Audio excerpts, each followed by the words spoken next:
Bonjour, je vais vous parler ce matin des pervers narcissiques et je vais évoquer le thème qui concerne le fait qu'on en parle sans arrêt. Quand on a été confronté à un pervers narcissique ou à une perverse narcissique, puisqu'il y a des femmes et des hommes, on a tendance à en parler souvent, presque tout le temps. Par exemple, si on connaît au travail un pervers narcissique qui nous a harcelés ou qui nous harcèle encore, on a tendance à aborder ce sujet de manière systématique lorsqu'on se trouve avec des collègues qui ont vécu quelque chose de similaire, dans le travail ou hors du travail, par le passé ou actuellement. En fait, je dirais qu'il y a deux explications, j'en vois au moins deux. L'attitude du pervers narcissique a été à notre égard une violence, ça a été d'une grande violence, puisqu'il nous a considérés comme des objets et non comme des sujets, comme des êtres humains.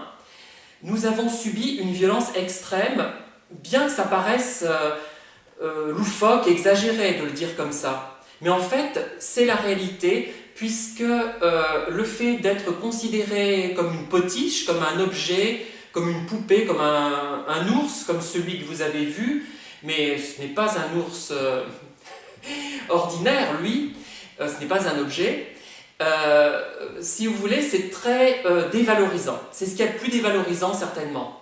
Donc, il est normal qu'après avoir subi une agression, on ait du mal à s'en remettre et qu'on ait besoin d'en parler.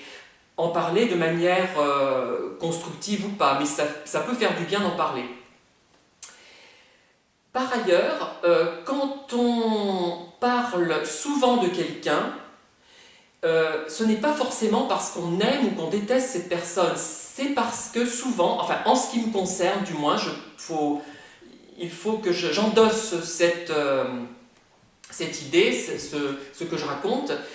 Moi, quand j'en parle souvent d'une personne, ce n'est pas forcément parce que j'aime cette personne. Ça peut être ça, effectivement, ou que je la déteste. Ça peut être également ceci. Mais c'est parce que cette personne me fait me poser des questions. Son comportement m'intrigue, m'interroge, et je me dis, mais pourquoi elle réagit comme ça? Tiens, elle est étrange, cette personne. Bon, après, parfois, je trouve la solution et j'arrive à communiquer convenablement avec cette personne, je comprends qui elle est et je n'en parle plus. Voilà, il y a des gens qui paraissent originaux de prime abord, mais qui en réalité ne sont pas des pervers ou des perverses narcissiques. Il faut faire attention à ça. Moi, je passe parfois pour original, je ne sais pas pourquoi. Bon, peut-être parce que j'ai une perception des événements différente de celle des autres, mon comportement n'est pas forcément le même, je ne m'intéresse pas forcément aux mêmes thématiques, peut-être aussi, c'est peut-être ça, je ne sais pas pourquoi. Et j'ai essayé parfois de poser la question aux personnes qui me qualifiaient d'original, et je n'ai pas obtenu leur réponse, ils n'ont pas su m'expliquer en quoi j'étais original. Et je ne pense pas l'être tant que ça, en fait, quand on me connaît.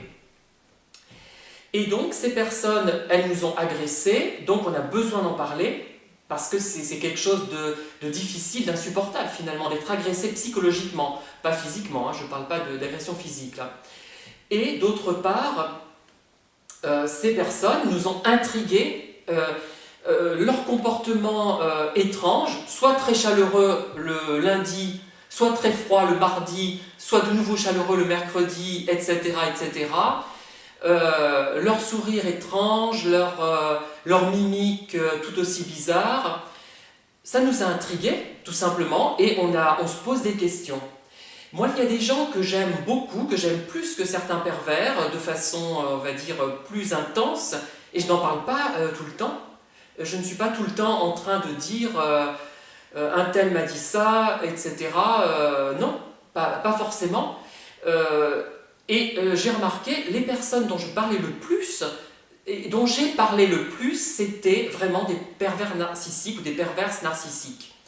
Il y a eu les deux dans mon cas, plus d'hommes que de femmes, mais ça ne vient pas forcément du fait qu'il y a moins de femmes que d'hommes. Apparemment, il y en aurait moins, mais dans mon cas, ça ne vient pas de ça. Et en fait, quand on parle beaucoup de quelqu'un, Je crois qu'il faut se demander si cette personne n'est pas manipulatrice. Et souvent, je pense qu'on aboutirait à cette conclusion si on se posait la question. Voilà, je vous remercie et je vous dis à bientôt pour une nouvelle vidéo. Au revoir.